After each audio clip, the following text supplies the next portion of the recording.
Hey there, everybody, and welcome to the Android Central Podcast. It's episode number 88 for Thursday, February 16th, 2012. And welcome to the Android Central Podcast. I am Phil Nickinson. I am your host for this little show and editor of the site AndroidCentral.com. Perhaps you've heard of it. I hope so if you're listening to this, because otherwise it'd just be a little weird. So, it's Thursday night, and we are back here live again doing the podcast. We got a little chat room going. We'll be posting this in recorded form later, so if you're not listening to us live, you're listening to us not live, I guess, but glad to have you anyway. So, with us tonight, we have Jerry Hildenbrand from the site. Hey, everybody. And we have Corey Streeter from the Android Central Forums. Hey, everybody. I'm going to miss you so much. And from the UK Isle of Britain. That's like totally the wrong way to describe the UK, isn't it? Yeah, pretty much. I'll Oh my god, the look on your face is priceless. That's awesome. He's just like, oh my god, who's that American guy? Alex Dobie, everybody. Golf clap for Alex. Nothing for Alex, huh? I finally get to meet Alex next week. I'm excited. Or Alex gets to meet me. It's going to be cool. MWC. Has everybody prepped you on what to do? You got to kiss the ring and not look me directly in the eye? Yeah, I've still got to buy some stuff for the all the events and stuff. So yeah, you got that'll be good. Plenty of good fun. So how is everybody? What's everybody up to? Nothing? Really? Nothing. You're just Absolutely. What am I not up to? That's the question. All right. Well, in that case, we'll just talk Android since nobody's doing anything cool. You want to see what I'm playing with right now? Here goes my wife. Hi, wife. Oh my god! Look at the it size won't of even that fit thing. in the camera. I know it doesn't. I got to back it up. No, not look. Oh my Is that a god! waffle? I say look at the size of that thing as my wife's walking by, and she thinks I'm talking about her. No, baby, I'm talking about this giant phone, 5.3 inches of Galaxy Note. So I've got it. Alex, you reviewed this thing way back in November, right? Yeah, beginning of November, and it's a little different to what you guys have got, isn't it? No LTEs, different chip, different button setup. Yeah. What was yours? Exynos? I don't even remember. Yeah, I think all the ones that don't have LTE are Exynos. Okay. Oh, yeah, that makes sense, right? So this has an LTE, data for AT&T, and that's fine. So it doesn't have an Exynos processor, and you know what? I'm fine with that too. Not a huge deal. Dude, this thing's huge. I mean, I know I'm kind of late to the Galaxy Note is big party, and I'm hardly the first, but it's huge. Where's my? Here's the Galaxy Note. Here's my Galaxy Nexus. Right, look at the size of this thing. It's ginormous. But you know what? I like it. It's sexy. It's thin. It feels good. It has like just the right curve to the back, so I stroke it and caress it. I don't know, man. It's big, but it's nice. Is it? Could you use it as your primary device? That's the question. I haven't yet. No, I'm behind on it. I just picked it up this morning, but it's friggin' huge, man. I don't know. I'm trying to decide because Samsung's done a big piece of hype on this, right? AT&T's probably doing it as well, but Samsung's been hyping this just left and right now that it's finally coming to the States. So it'll be available. You can go in stores and buy it on the 19th, by the way, on Sunday. So by the time a lot of you are listening to this, you can go get the Galaxy Note for a couple $100.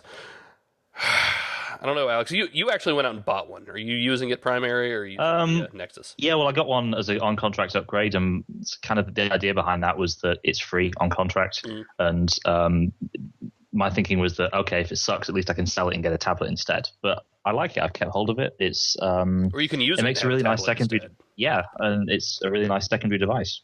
I think it's one of these phones that's going to get much better with ICS, though, and there are rumors that there's going to be a leak of this tomorrow. The official update probably in March sometime. Well, there is a leak update out there, right? Or it was being held hostage for Twitter followers or something? Well, no, there's a leak out, but it's for the Chinese version of the Note, which is, again, a different version with a slower chip. And people have bricked their phones trying to get this thing on there, so I haven't really bothered with that just yet. Yeah.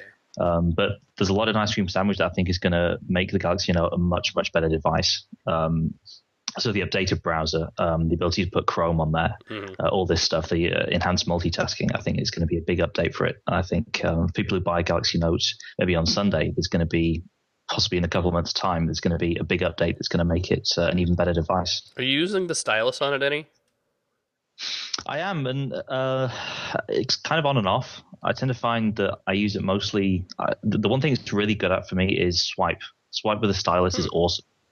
Really, really accurate, because you know, even on a large screen with swipe, sometimes you kind of feel like you're just sort of smearing your finger all over the screen. Whereas with the stylus, you can really accurately pinpoint each letter and go around really, really quickly because there's less friction. Well, and if you got something stuck in your ear, you can use it to get it out. You can scratch the back of your neck. Good for that too. I tell you, actually, and I've been playing around with the stylus all afternoon. I think probably my favorite feature of the stylus is this,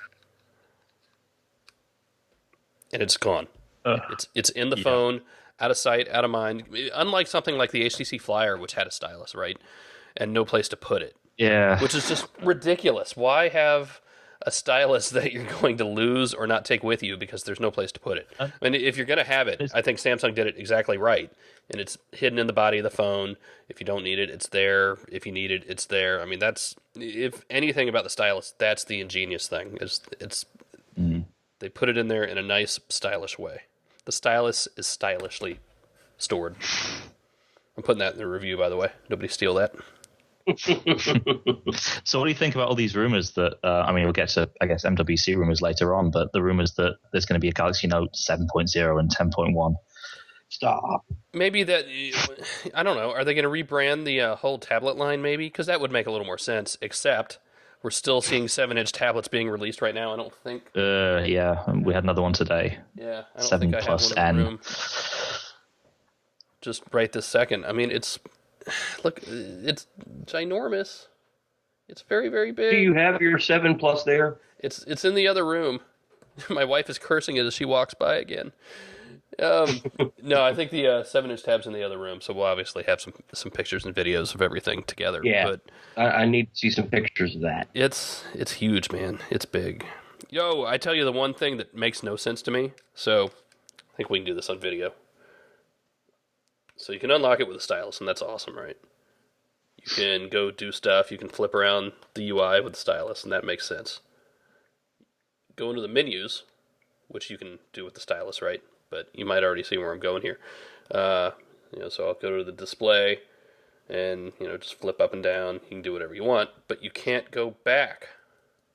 Once you're in a menu, none of the capacitive buttons work, which just makes no sense. So I can choose things with it all I want, but I can't. You have to hold down the button and swipe to the left. Oh, do you? I think. Yep. Hey, that works. Not intuitive at all. No, I only know that because the Samsung guy told me at the announcement. Otherwise, I would have no idea. You can also get the menu button by holding it down and swiping up. Okay, so there are secondary gestures. That intuitive. I'm not big on gestures. Gestures aren't new, right? Obviously, WebOS made a big deal about them. And once you get used to them, fine. But I couldn't figure it out. Not intuitive. Yeah, it's a bit awkward, and it's easy just to press the button with your finger, isn't it? Right, exactly. By then, it's like, all right, well, I'm less done. Effort. Yeah. So, I mean, if that's my only complaint, not a huge deal. I don't know. I don't hate this phone. It's big. I might take it to Spain and back. I haven't decided. I might send it to Jerry to play with, or I might take it to Spain. Hold it up to your ear. You should try it in Spain. I mean, I'd love to play with it, but Oh my god. give that stylus a workout. I have a very undersized head, so we need to, full disclosure. Compensate for that. Yeah. It's abnormally small. I look like a raisin. I look like Aaron Neville. I look like a white Aaron Neville. Nobody there knows who Aaron Neville is. You're all too young. Do you know who Aaron Neville is, Corey? And you're not from the South either. I don't even know. See? I'm entirely I'm older than you. Alex is sitting there like, what are you talking about now? Oh, my God. I like it. I'm a little confused by the whole stylus thing. Yeah. Like, could you get away without it? Yeah, absolutely. You could, yeah, totally. Yeah. And this is something I didn't really get when I was doing my review, and it took me a while to get it, even after I got one of my own. Mm-hmm. It's you could quite happily use that without the stylus, but the one or two times in the day that it is useful, it's really useful. I tell you, that's what kills me about seeing all these reviews after, and not to knock anybody who's doing them, but a phone this big with this much junk in it, that has this new paradigm that those of us in the States really aren't used to, right? You can't review that in 24 hours. You can't review that in 48 hours. I mean, you can, but you can't really experience it, I think. And like you said, you were still getting used to it later. I didn't know the gesture thing, right? I also haven't had anybody walk me through it. So if you're in an AT&T store, I hope they have people there to do it. In fact, I'm half tempted to go on Sunday just to see if they do know and see if they'll walk me through it. The screenshot thing, does that do anything for you? So you take the stylus, you hold the button down, and then you hold down on the screen, and it takes a screenshot, and then you can go color it and do all sorts of fun stuff. A lot like you could the HTC Flyer, right? Great novelty, I suppose. Okay. Good for app reviews. That's about all I use it for. Probably not that great for the average consumer, I guess. Yeah, a lot of real niche stuff. What's the app where you can draw? Is that S Memo? Yeah, where everybody's drawn. I think that there are one or two in that Samsung App Store thing that they've loaded on there. Yes. Download. Yeah, so you can draw on this. Did you see Simon's picture of Lloyd he did? Or maybe he had something. Yeah, that was pretty cool. Maybe he had one of the reps do it, but yeah, that was awesome. Oh, yeah. I tell you, the screen's really responsive anyway, even with a finger. Normally you get a lot of lag with these things, but they've done a really nice job with this. I don't know if I'm buying into the hype or if I really like it. I haven't decided yet. I will freely admit I could be getting sucked into the hype machine. It's entirely possible. Strange. It's a lot more popular than I thought it was going to be. Like, there's actually a lot of people out there that want that's this. What everybody has That's said. the thing that surprised me as well, because when we first heard about it, it was Europe and Asia only. Mm-hmm. There was no mention of the States, no mention of it even going there ever. So for this to be a mass market device that AT&T is pushing really hard is surprising for me. Well, and right now we're seeing a lot of the push from Samsung. But, I mean, hell, they did a Super Bowl commercial, and they did 5 million press releases leading up to the Super Bowl commercial. And they're really, really pushing this thing. I don't know. It's all right. So they're not doing anything big at MWC. I mean, is this what they're going to be riding for a while? Is it going to come out on more carriers? Wasn't there a rumor that it might come out on Verizon? Maybe. Yeah, and the Galaxy Journal, but there was one report, and that was like a month or two ago, and nothing ever came of that. So who knows? It's probably more CTIA sort of thing, isn't it? Yeah, I mean, that wouldn't be an MWC announcement. We had this Galaxy Note 10.1 thing that cropped up that apparently is going to be the developer day. Yes. So that to me seems strange. Yeah, and that gets me back to maybe they're just going to rebrand the tab line to the Note line. I don't know. Maybe, but I mean, I kind of wish they do that just to reset the brand. I mean, how many Galaxy tabs are there? You've got the Galaxy Tab 7, 7 Plus, 7.7, 8.9, or 7 Plus. I got some 8.9, 10.1. Announced this week. You have 3 different 10.1s. Yeah, 10.1 in for Germany to get around Apple's junk. It's insane.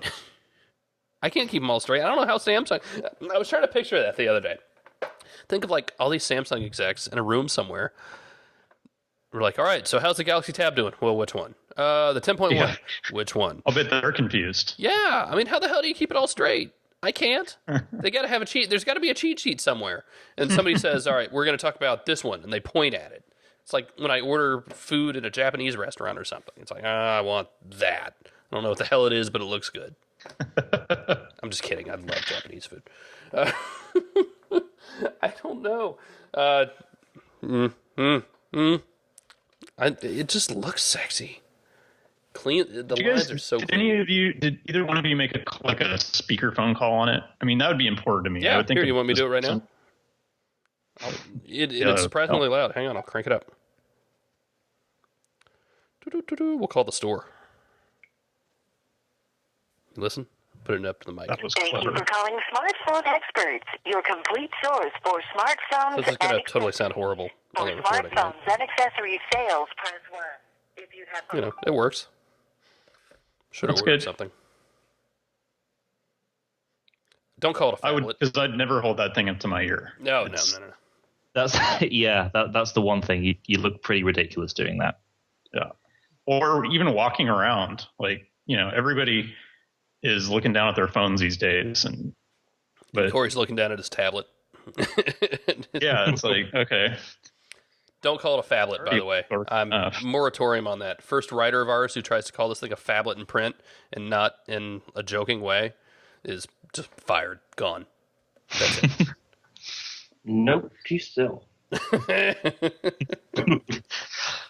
I mean, that's like a cute, almost derogatory name. It's not derogatory, but it's like, no, we're not seriously calling these phablets. Nor am I calling it a superphone, by the way.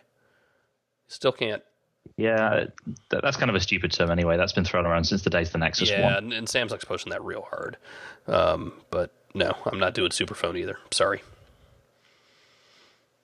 So are we to the point where, because it used to be everybody hated Bluetooth, right? There used to be an awesome little movement called F-Bluetooth, and it was just, it was so funny. It was a bunch of hipsters. I think it was the Horse the Band guys, actually. Anybody knows Nintendo Core. So are we to the point where Bluetooth is cool again because the phones have gotten so unwieldy? Is it all right to be that guy? Oh, God. It's like stepping back to 1998 again. Styluses, Bluetooth, it doesn't work. I just can't get into Bluetooth still. It's so wonky. Mm-mm.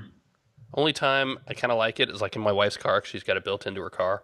And then it's just seamless, right? She hits a button, makes a call. The voice commands are still horrible, but at least it works, right? At least it connects seamlessly. I don't know. You have to be a little suspicious when your ear gets hot, but the headset itself doesn't. Yeah, that's not good. And I'm sure you bought that from some other store and not smartphone experts, right? Yeah, exactly. Well, it's been probably 5 winking? years since I put a Bluetooth headset on my... There's some that are actually really comfortable. Moto sent a new one with one of these devices. I got to try it out. All right, so is that it for the note? Till somebody reviews this thing? Maybe it'll be me. Maybe it'll be Jerry. It's really clean design. I'm telling you, I really love just the build of this thing is great. It's what Samsung can do very well. Is it that much different to the Galaxy S2 that you guys have? Because which one? I don't have one here to compare, but it's I don't have one here to compare, but it's pretty much the one I've got here. From what I remember, the Galaxy S2. It's just a big version of that. It's just a supersized, version of the Galaxy S2. Yeah, I haven't used that Euro Galaxy S2 in so long, man. I mean, God, it's been. When did that one come? That one came out a year ago. It's been a year since I've touched the European Galaxy S2. Because normally we'd be at MWC right now or coming home like today. I don't know. Now it's close to the AT&T Galaxy S2, or actually it's probably closer to the Sprint one, I think, in feel. But yeah, bigger. I could use it. I think I could. Where's I've got the Infuse somewhere. I don't think it's charged, but I've got it. So it's noticeably bigger than the Infuse, but I could do it, I think. Oh, damn, I'm getting tempted, man. I'm getting real tempted. You know how many times you've said that since 6 o'clock? I know. I think you want that phone. We'll see. I think that's the one for you. Yeah, but then we go back to what I was talking about a couple of weeks ago, where it's like, I need to use an upgrade, but do I really need another Samsung phone because I'm using the Galaxy Nexus the rest of the time? Tell you what, Phil. Yes. I'll be bringing mine to Barcelona, and I'll probably have ice cream sandwich on it when it's there. So I guess you could have a look at that, see what you think. Fair enough. Any other questions, chat room? You have any questions for this thing while I got it? Yes, no, maybe? I gotta wait for the chat room to catch up. I forget that, actually. Battery life? Don't know. Battery life, yeah. Why is it so low decent. res? It's not low res. It's, looks fine. Why is it not? Is it not 720p? I don't even remember what the res is on this. It's 800 by 1280. Oh, then that's fine. Jesus. 720.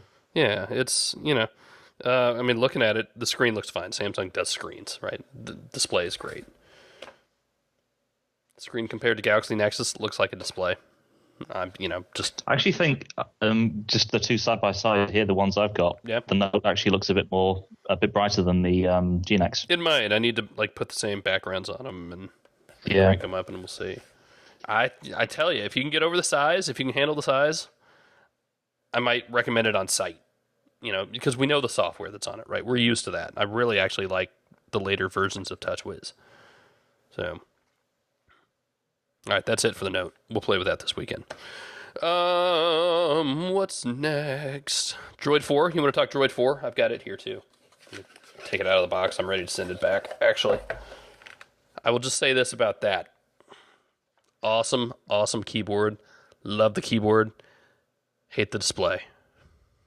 And Oh, really? yes. Oh, the yellow. No, this one's blue. Thank you for reading my review, Corey.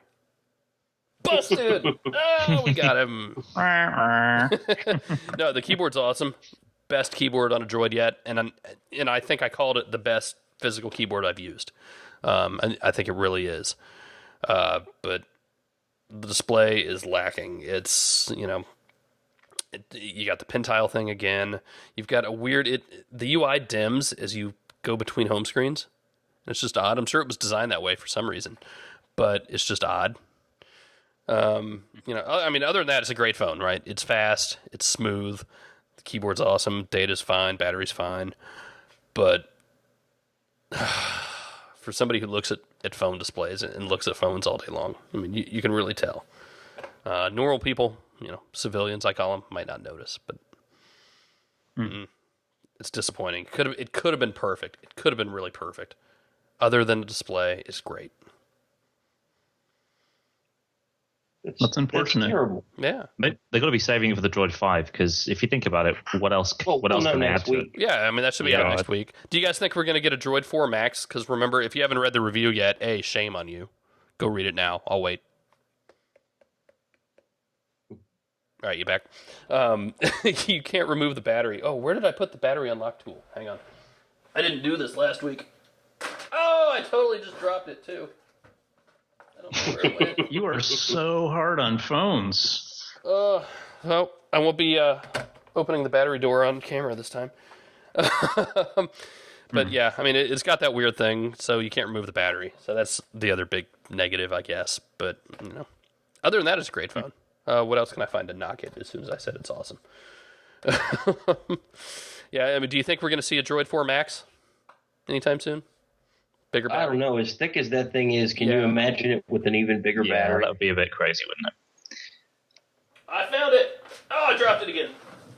I'm not really digging the whole let's give people a phone today and then a month later let's release the same phone with a nice screen or a bigger battery or whatever. You're not digging it. You don't have to review them. Yeah. All right, here it is.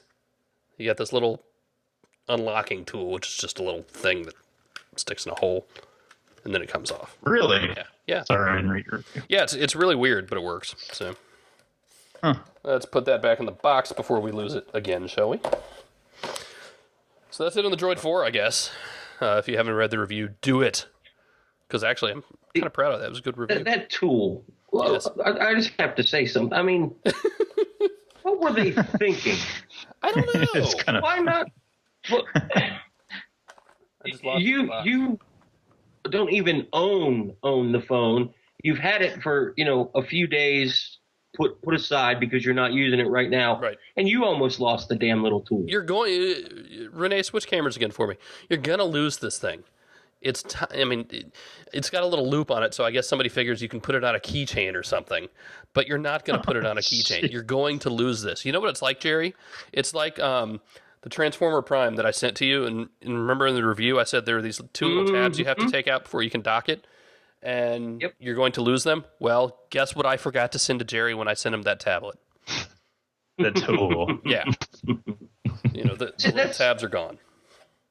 I could understand if it was necessary, but I can't see any reason it couldn't be just a regular slide unlatch battery cover. It's, I don't know. I guess the idea is that you don't need to go in there as much to pull the battery if it crashes, but it's very strange. And in that case, why not just do the iPhone thing of having a little thing that you just press down and the SIM card comes out? It's nuts. Maybe the tools are $750 to replace, and it's some grand scheme. Well, I mean, all you have to do is use an iPhone SIM unlock tool or SIM. You can probably use a paperclip or a safety. Yes, you absolutely can. It's just nuts. Absurd. It really is. So that's the Droid 4. I guess what else we need to talk about is ice cream sandwiches updates on Motorola devices, because it's not looking good, folks. I hate to tell you. they expanded the list this week, which is good. So we already had the Bionic, the Razer, and the Zoom Wi-Fi has already gotten its ice cream sandwich update, right? The Droid 4 has been promised it, and the Zyborg tablets, and they added the Photon 4G, the Atrix 4G, the Atrix 2, and the Motorola Electrify, which was the Photon, I believe, right? On I forget which carrier. So then they have that big giant chart list that Motorola has, which is still excellent, by the way. Thank you, Motorola, for doing that. But it's a little depressing. So it has the first rollouts beginning in the second quarter for the Razer, which is good. The Zoom, second quarter, some Chinese ones. And then the Zyborgs, quarter 3. The Zoom 2, quarter 3. Photon, Q3. Atrix, Q3. Atrix 2, or Atrix 4G and Atrix 2 or Q3. I mean, you're talking August, was it July, August, September, before you get ice cream sandwich. We're going to see whatever the next thing is announced at I.O. in June, probably, right? We won't see the next Nexus till the end of the year, till November, probably. Jelly Bean will be out by then. Well, not necessarily out, but it'll be announced. Look, I know I've probably been a little easy on manufacturers for this, and I'm kind of starting to regret it. I don't regret it before.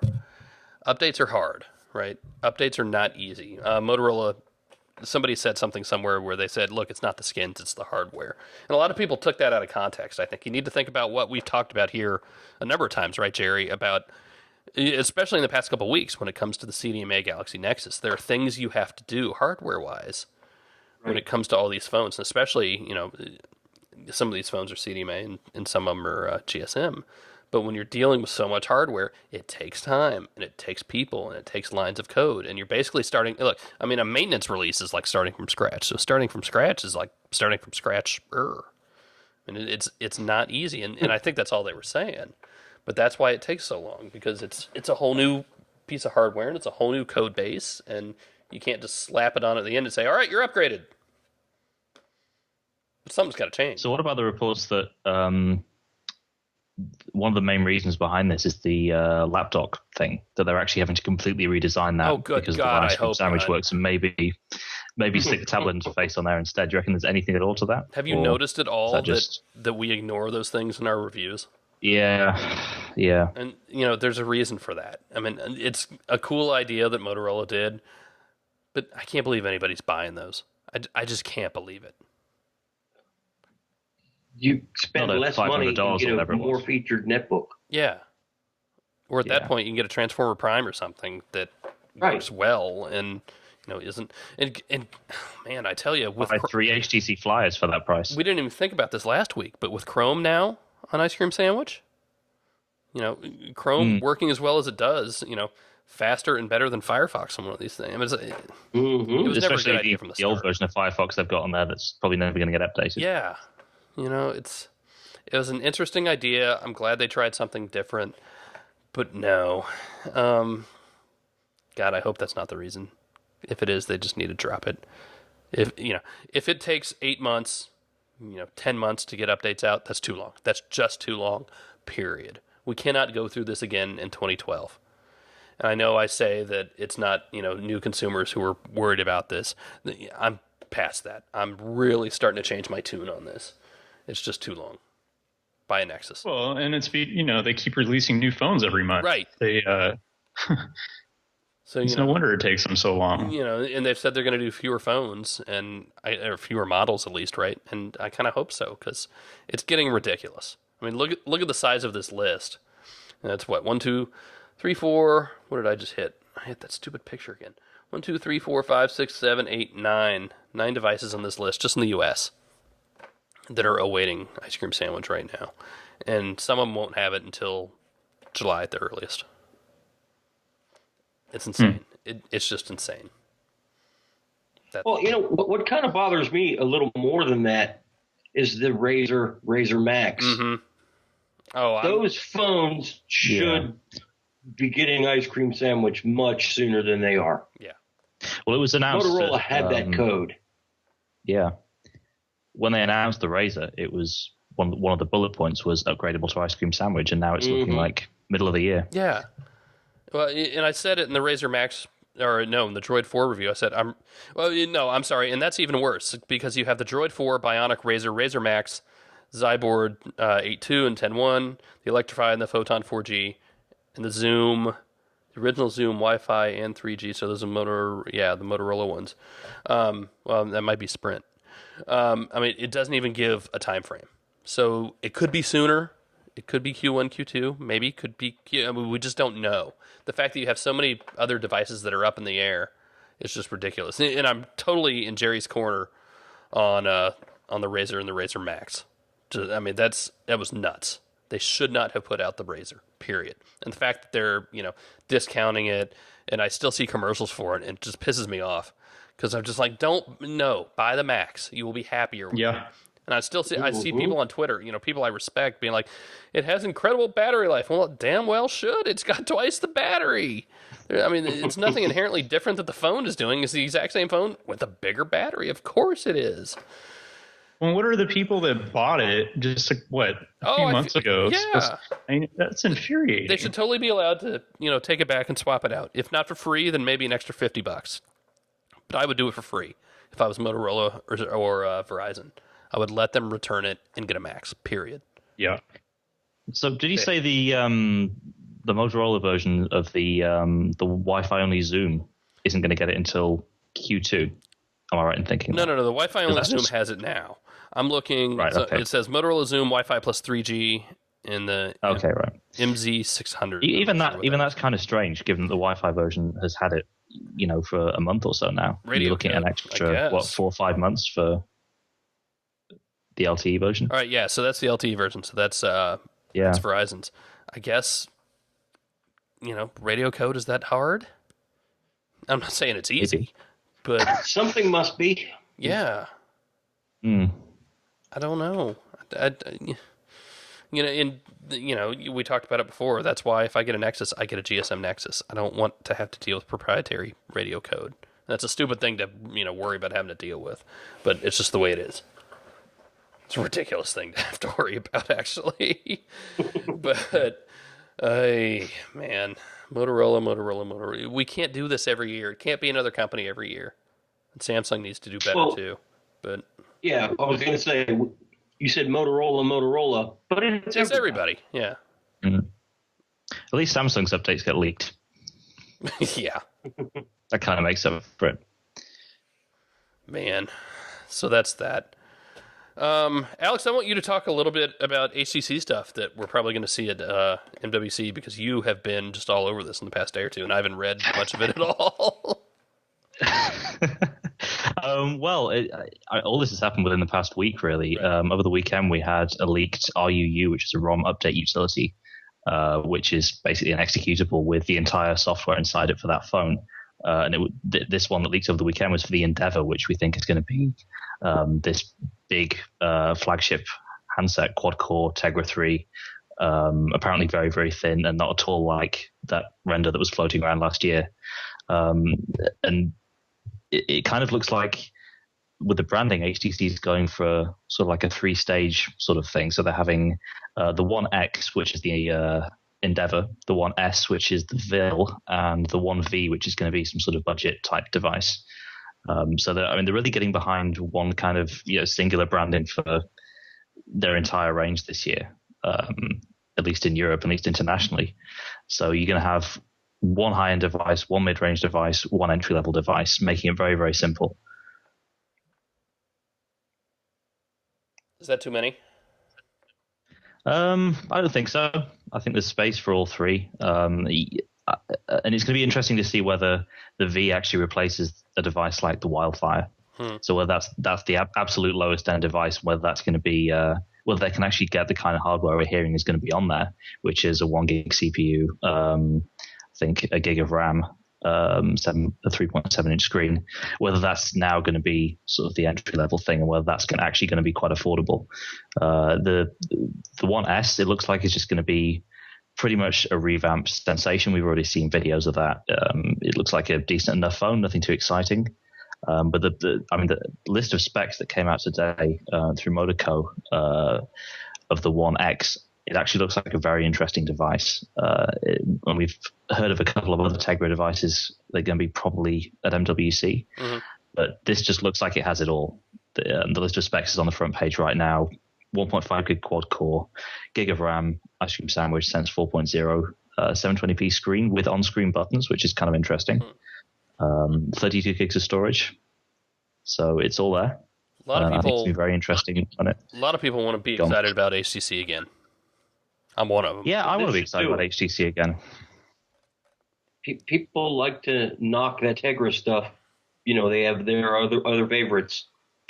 But man, I can picture some of those games from the market on that nice 720p screen on that chip. It's going to be nice. I just can't get caught up in the processor nerd stuff at all. I really can't. Maybe it's so intangible to me. Yeah. I mean, especially now. Like 2 years ago, it was a totally different story.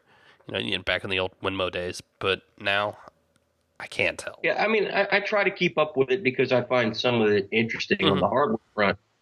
But, I mean, when you're talking that minuscule difference in performance from one to the next, who cares? Yeah. I have noticed no difference at all. I was expecting with Ice Cream Sandwich and the faster, I was expecting like just blazing fast performance. I haven't noticed any increase at all.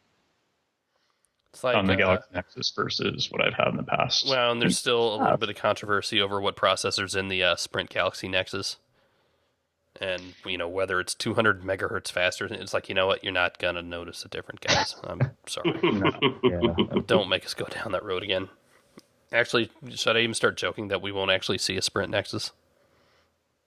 It'll be like it'll be the Nexus one all over again.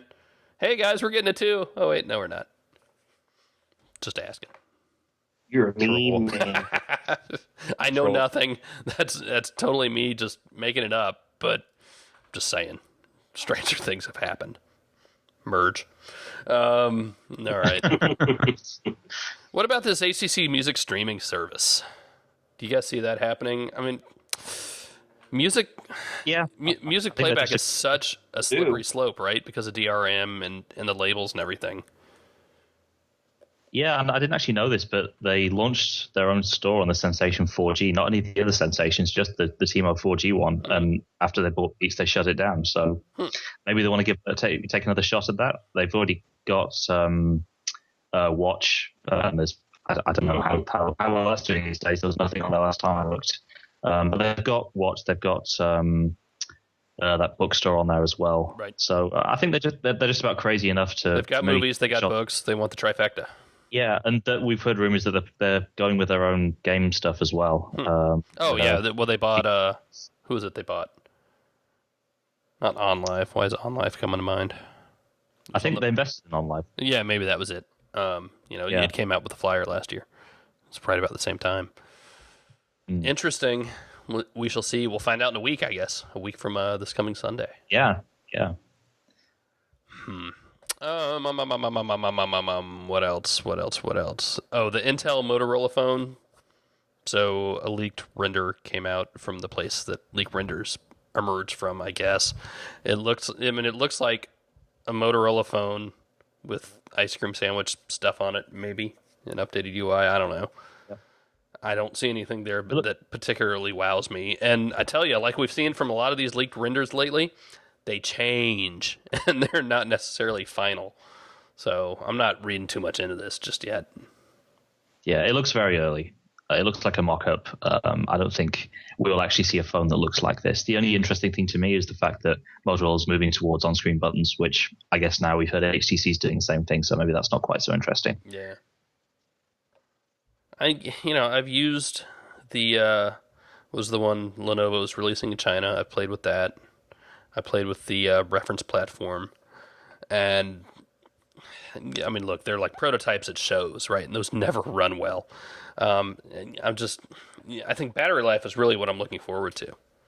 I mean, I'm not sure how much smoother you can get a UI, or you can get just basic stuff you do every day without changing the code, right? I'm not sure how much the processor and the chipset's going to make a difference there.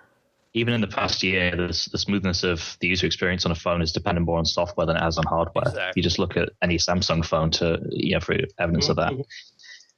So, I mean, I'm excited about it. That's not to say I'm not excited about getting Intel on here, because I really am, and I'm really curious to see what they can do for battery life with what they've said, and especially, and we said this back at CES, especially with Intel hopping into bed with Motorola, which has now hopped into bed, with Google.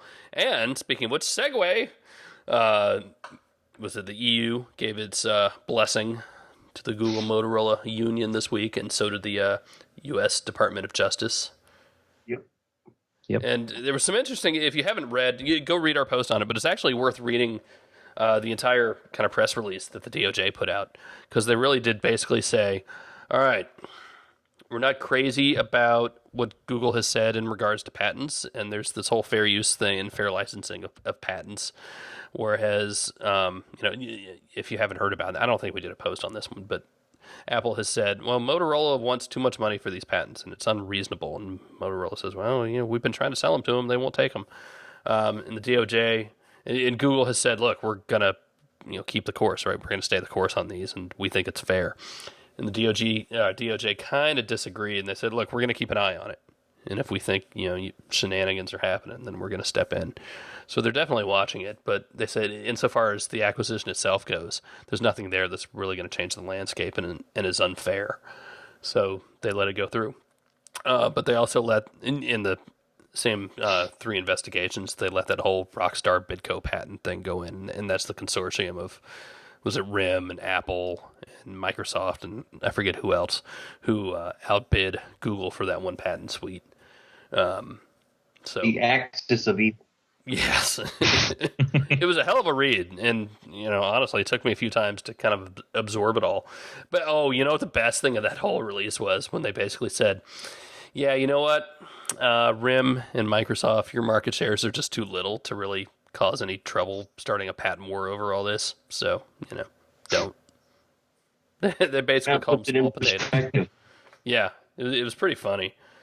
But then they said, well, the fact that Microsoft has, gotten licensing deals out of everybody kind of makes the whole thing moot anyway, right? They can't sue anybody at that point because they've already licensed it out.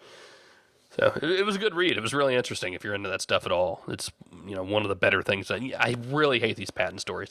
I don't want to do a post every time somebody sues somebody over something because it's a process. It's a process story. Yeah, Apple. It's a process story. Though that said, the story just came out tonight on Patently Apple that apparently Google's filed a patent for a different way of slide to unlock because Apple has started suing over that again. Oh, look, I mean, my dad is a lawyer and he's a judge. And so I grew up, listening to like legal stories and stuff like that. I was going to go to law school once upon a time. I'm not a lawyer. I don't pretend to be. But it's a different way of thinking. And academically and intellectually, it can be a lot of fun, right? It can be really interesting. But these are process stories, and they bore me to tears when somebody sues somebody over something. And it's like, all right, let's get to the meat of it and let's see what's going on. But this was a resolution, and it's cool to see the resolutions, and it's cool to see the analysis after them. So I enjoyed this one. All I'm saying. We're focusing our anger at the wrong people. Yeah. I'm not mad at Apple. Congress? For taking advantage of a process that works for them. Republicans? I'm not mad at anybody anymore except the foolish lawmakers that let it get this way. Mitt Romney? Somebody needs to fix it. Obama? Yeah, well, him too. Sure. All of them. It's outrageous. And it's only going to get worse. And I guess it bothers me more because, like you said, I hate having to worry about it. Yeah. Yeah, and I understand. I was trying to make a joke the other day, and I couldn't formulate it right, but it was like, why have patent lawyers if they're not going to go around suing people over patents? It's kind of a catch-22, right? It makes them look like complete jacks. No, we make them look like complete jackasses because we're the ones making a big deal of it because we kind of have to. Mm-hmm. Well, they started it. I mean, come on. They don't have to sue for, slide to unlock. And it makes it, why are they doing that? Yeah, they have to, or they lose the patent that they feel they have to have. I'm not even mad at Apple anymore over it. They're doing the right thing. Maybe that's their goal. Let's abuse the daylights out of it and make everybody like Jerry mad. Might as well. I mean, you gaming the system, and you hate the hate the player, not the game. I don't know. Alex it makes them look completely asinine. It is what it is. I want to get off patents. They bum me out. Thank you. Do we want to talk about permissions? Speaking of long and boring things, it's not boring. If you haven't read it, Jerry did an excellent post talking about, well, permissions have been, just in the news left and right because Apple has been taken to task for basically, I don't know if they were, turning a blind eye to it, but letting developers suck up contact books without permission, without saying, hey, we're going to use your contacts. So Jerry and I were talking a little while yesterday about whether we think Android's doing it the right way. I think it's close. I wish they were an in-between. So, Jerry, explain to us, kind of the crux of your post and how Android does it. Okay. When a developer writes an application, he has to define what permissions that application is going to have. If he doesn't define the right ones, his app won't work. So, there is a method to what they need to do. But he defines that into source code. And when you go to install it, the Android installer tells you what all of those permissions are. And think of a permission like a sandbox, right? Like you're allowed to play in this one. You're allowed to play in the contact sandbox or the network. By design, an application is only allowed to use its very own data. Mm-hmm. To give it access to other data, you have to grant it permission. Right. That's where the permissions come from at all. If I write an app that, is an SMS replacement app, I have to be able to get into your contacts if I want you to be able to pick from your contacts in my app. So the permissions, they are needed across the board. I mean, every application needs at least some. It wouldn't be a very fun app if it didn't, I guess is what I'm saying. Right. What Google's way of thinking, and maybe I'm just a little too analytical, but I kind of agree with them here. Declare everything you need up front. This is the way it's going to be. It's never allowed to change. If you don't like it, don't install it. The problem is that the language that Google uses does not help the average user at all. Yeah. Well, it's a little better when you install from the market, right? And that was something interesting. A little bit, yes. Because you can tap on each permission and it will explain it in slightly better English, what's going on. But, there's other ways that it's done. Apple, has a very close leash on what applications can do. And, some slip through. I don't know how it happened. It's going to happen. Mm-hmm. Stuff like that happens. BlackBerry, you're given all the permissions, we'll use that word again, of what the app wants to do, and you can decide if it can do it or not. But Android is written with the first way in mind, and after reading some things I read and talking to some people, I don't ever see that changing. And the utmost secure model is it has to be this way. We have to tell you, or it won't work. Mm-hmm. So they have to focus on let's make it user friendly. Put it in some kind of wrapper with a little button. If you don't understand, push here, and it expands it and tells you, why does a wallpaper app need to know of my phone state? Well, it needs to know if your phone's awake or asleep to, shut itself down gracefully. Explain it. And I guess the developer could take that upon themselves. You see a lot of them doing it in the market listing, where they tell you about the app. They say, and I've seen a few, and I wish I could remember which ones, but they say, here's why we have this permission. And it's ugly and horrible and nobody reads it, I'm sure, but at least I took the time to do it. Yep. Do they even need this is what I've always wondered. Do they need what? Okay, so is it really important to communicate? Like you gave the wallpaper example. Is it really – nobody reads that stuff anyway. No one understands it. I don't know that people really care that much. Well, it needs to be – what the app is doing underneath all that, it just people are just going to click the OK button and let it go. Right, and that was the other point of Jerry's article is that we should be reading this stuff. Yeah. If Amazon wanted to rewrite Android and do away with that, I'm all for it. They are like Apple. They take responsibility for what's in their store. If you buy the next generation Kindle Fire and there's no permission system, that's on Amazon. They want to take care of it. Android is an open market. It's buyer beware, and I hate to use that term, but you are supposed to be a little bit responsible about what you install. They present you the information. They present you everything you need to know, but not in a very easy to understand way. So it does need some work. It really does. But I take I'm happy that they give us everything we need to know. That's a start. Mm-hmm. I'm really not a fan of modal dialogues like the iOS has, where it pops up and just sits there and totally interrupts what you're doing. But maybe there should be a certain class of permissions that it does that for in Android.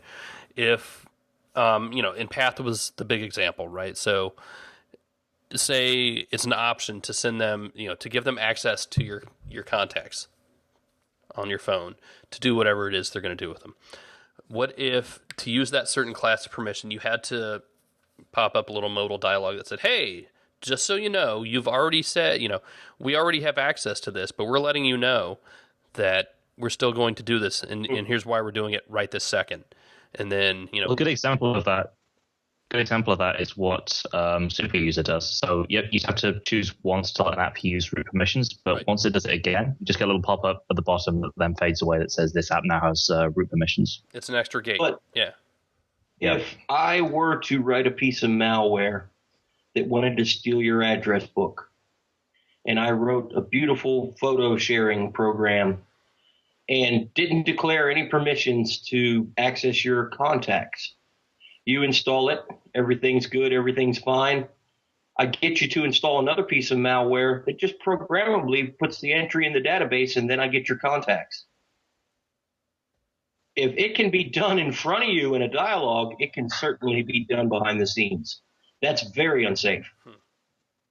Imagine how people would feel if they knew that there's about 4 companies out there that have everybody's physical home address and more about you. Well, there are. They're called the credit bureaus. And, And they get hacked. We don't know about that. I mean, they don't inform us. I don't know. I just don't think it's that big of a deal, personally. I don't stay up. I mean, I've said it before. I don't stay up nights worrying about this. I think, I don't want to say Google's doing the minimum, because I think they're actually kind of doing the maximum. I just wish there were a slightly better way of letting the user know. And I think that's where you get into trouble with Congress and when they come up with all these questions. And it goes back to the same discussion we had with Google's privacy policy, where it's, the people making the laws aren't necessarily understanding it the way they should. And I'm not sure they want to, but, maybe that helps them ask better questions. I don't know. But yeah, I mean, nobody reads them up front. They could be presented better somehow, I think. I actually, not somehow. They could absolutely be presented a little better. And I think they have to be. Yeah. I think that if Congress doesn't make them do it, especially after this latest fiasco, they'd be wise to do it themselves. Yeah, it's not about just a terms of agreement. You install an app, there's a button there that says terms of conditions or whatever. You press it, and it has all that in there. Right now, it's presented in a way that is really weird and confusing. Right. And you know what? I guarantee you there's somebody at Google looking at this. Maybe not every day, but and obviously they have, because it's changed. And it's probably easy to change. It's like changing a web page at that point, right? So I would assume at some point it gets better. But I would like to see kind of a transparent process from Google where they say, you know what? We are working on this. We're going to make it easier for everybody to understand because it's important to us. You got to stay out ahead of that, is all I'm saying. Is that all anybody's saying? Mm-hmm. Yeah. I think that's what we all want, yeah. I want to know, but I want to know quickly and easily, I think is my thing. I think that's about going to do it. Hey, Swipe has been updated for ICS, by the way, for everybody waiting. Let's do some emails and voicemails, shall we? Certainly. Let's do emails first. Let's change it up. Ryan writes, I recently won a Galaxy Nexus from the Galaxy Nexus 4x4 contest on Twitter. I want to use my new phone, but I don't want to take it with me on my trip to Puerto Rico in a few weeks. How difficult would it be to switch back to my Droid X before the trip and then switch back to the Nexus when I get back home? Would there be issues since I would be switching from 4G to 3G and vice versa? Thanks for the help. I've done this, and it's actually really easy and really hard at the same time. What's really easy is driving to a Verizon store and making them do it. What's really hard is sitting there for the 20 minutes to half an hour it takes them to do it. And maybe it's just where I went, but I think what they've actually had to do is get me like a whole new SIM card, which is fine. I don't care. I don't have any particular feeling for whatever SIM card is in there. But it was a bit of a process for them. So, I mean, it can be done because I've done it. And if I can do it, anybody can do it. But, you might even be able to do it over the phone. I'd go to a store, make sure it gets done right, make sure it gets done at all. But yeah, you can totally do it. Damn CDMA. Yeah, I said it. Yeah, it was when I went from my, what was it, Thunderbolt back to the fast, that SIM card was totally unusable after that. Well, I bought the Verizon Galaxy Nexus to give it away to a contest guy, right? And so I go in there and I say, all right, I need to disconnect this Thunderbolt here, buy a Galaxy Nexus, and then turn that back off and the Thunderbolt back on. The guy's like, huh? Fortunately, I knew the guy. I went to high school with him. But, yeah, it was a little weird. But, yeah, you can do it. Just go to the store. Who wants the next one? Anybody? Tony writes, I got Business Calendar when it was free at the Amazon App Store, and now I would like to support the dev and purchase it from the market, but it shows up as already purchased in the Android market. What can I do to keep my alternative App Store purchases separate from the Android market purchases? Call Jerry. Yep, I got no idea. Well, send him some money. If you uninstall it from Amazon and uninstall it from Amazon, restart your phone, be the easiest way. It won't show up as installed in the market anymore. You can only have one copy installed on your device. Both markets are going to recognize it. That one, for example, when you buy it from the market, you can go to your Amazon account online and take it out of your list on Amazon. So Amazon doesn't show it there to be updated. But it's going to show on both if you have it installed. That's really what's kept me away from Amazon, because I just don't want to deal with that headache. That's very commendable, by the way, that he wants to do that. No, absolutely. Yeah. It is. But what I would do in this case is I would uninstall the application, look on your SD card and see if it has any data saved there, so you'll be able to salvage that. But take any notes that you're going to need to know to set it back up, uninstall it, and purchase the new one from the market and set it back up. And if you are bothered by seeing it available in the Amazon store, go to Amazon.com on your computer and delete it. Cool. One more email. Who wants it? I'll take it. Grant writes, I have multiple Android devices. I play a lot of games. I was wondering if there's any way to synchronize my progress on the game on another device, or if there's an app that can do that. And I actually have no idea. It's possible if you're rooted. And there is an app, and I can't for the life of me think the name of it. There's several apps, actually. Somebody just sent us a new one today. They use Dropbox or another way, online cloud storage, and it syncs one of the data files for the game between two devices. If you're not rooted, no, you can't do it. It's part of that sandbox thing we were talking about before. No other app has access to that app's data. Which on one hand sucks, and on the other hand makes total sense. Yep. So. Yep. Could be worse. Could be an in-app purchase, which is totally out of the question. Sigh. All right, couple voicemails. Shall we start with Gary? Ooh.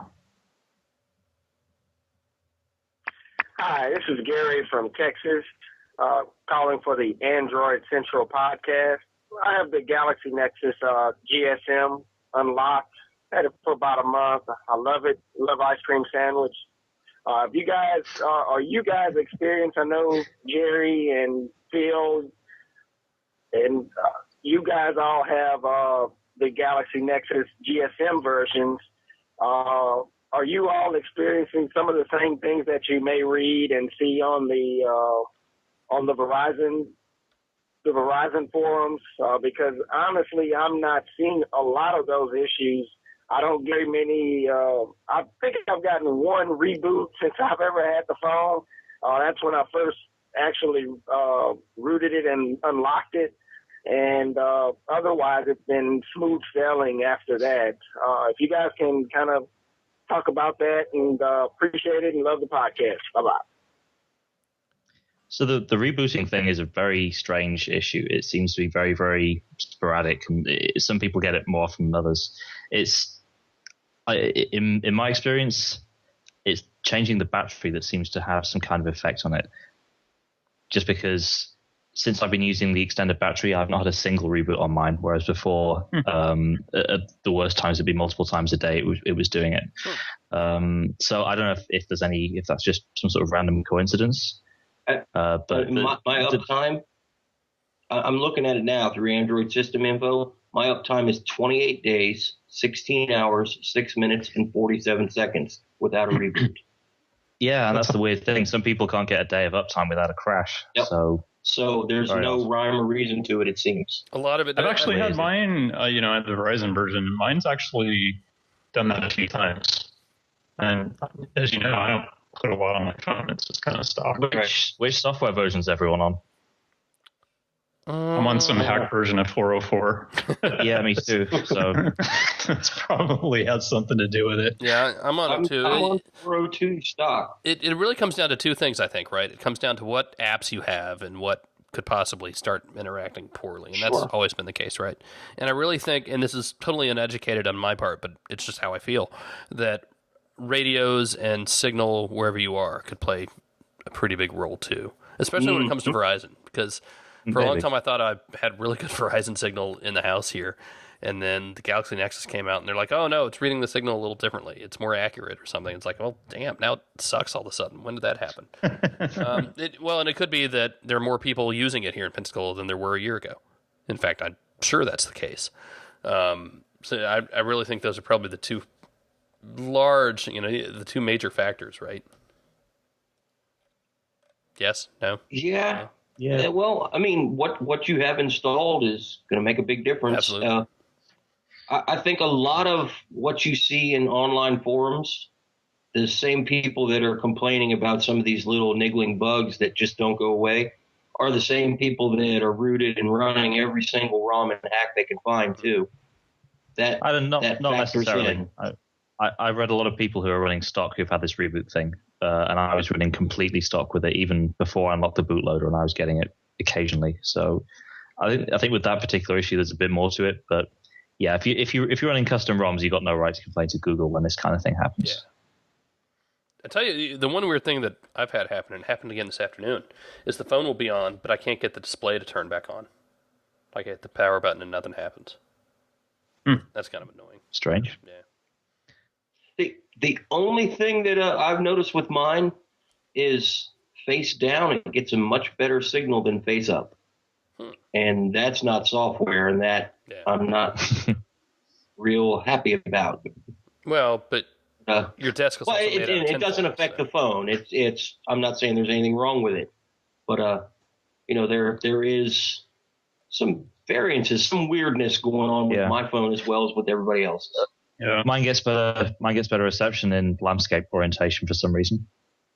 Really? No idea why. Yeah. All right, last voicemail, then we're out of here. Eric. Hey, Android Central. Here's Eric. I wanted to buy a Galaxy Note, but I heard that I think Bell from Canada, I guess, that we will fit on T-Mobile, the frequency.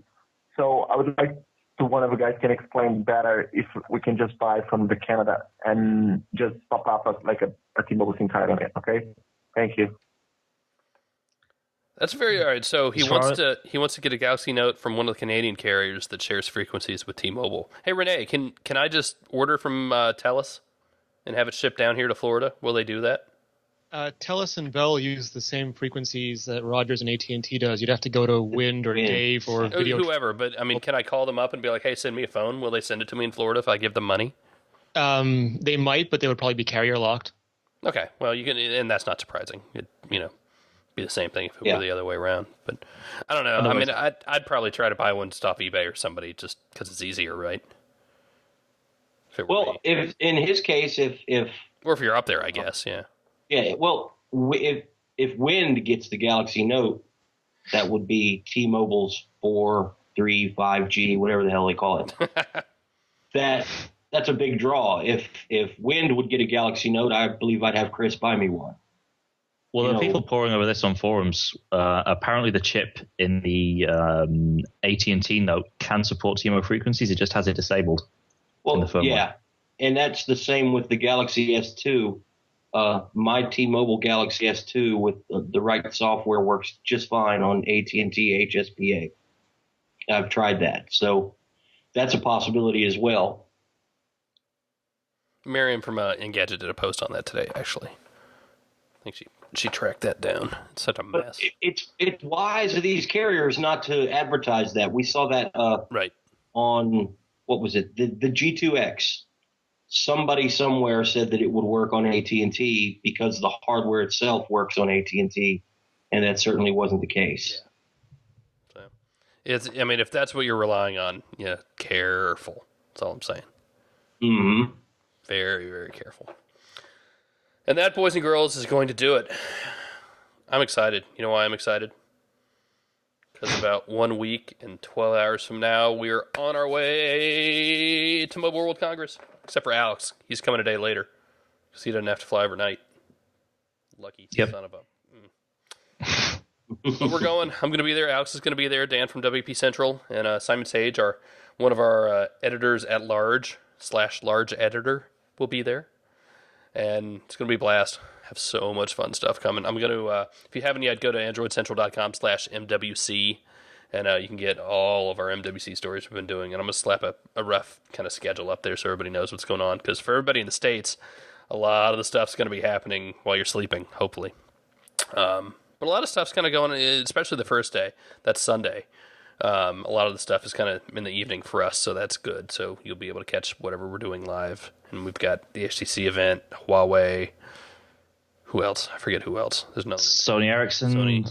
Just Sony. Just Sony now. Just Sony now. Or Sony Mobile Communications. I'm going to call them Sony. Where's it gone? I think. Huawei, LG, possibly. We got Showstoppers.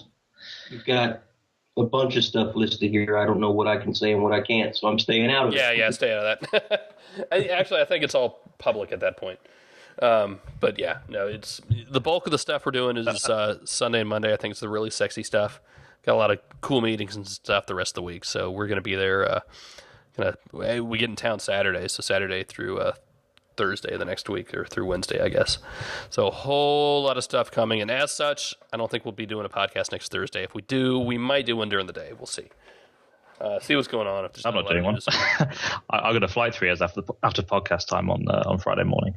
No, you're not flying until Saturday. Here? Oh no, I'm not. Yeah. Of course I'm not. Yeah. Right. We'll see. That's me getting days mixed up. So keep an eye out on the site. Maybe we'll do one. Maybe we won't. We shall see. If it's a slow week, maybe we'll take the week off because MWC, we don't sleep a lot.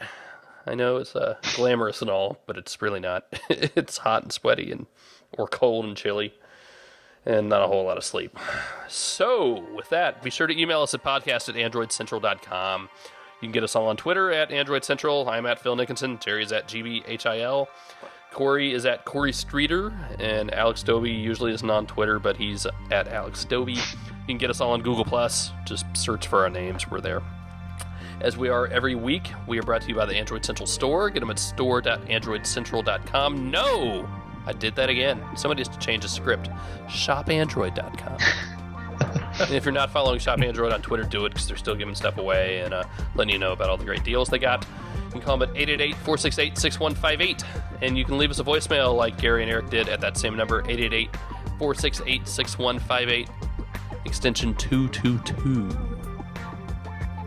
that's it. See you next week. Maybe Take not. us home, Mickey. Huh? I will be I'm fired for 3 weeks. Oh, that's right. You are fired for 3 weeks. Corey is going somewhere doing something. Is he going to be eating sushi while he's doing it instead of podcasting? No, I'm going to be on some mountain in Africa. No, you're not. Dying. Are you really? Yeah. That's cool. Eaten alive by some spider or something. I don't know. I'm fully vaccinated, though. I know that much. Well, I'm not worried about you. I was worried about the spider. All right, boys and girls, that's it. I think we're done. See you next week.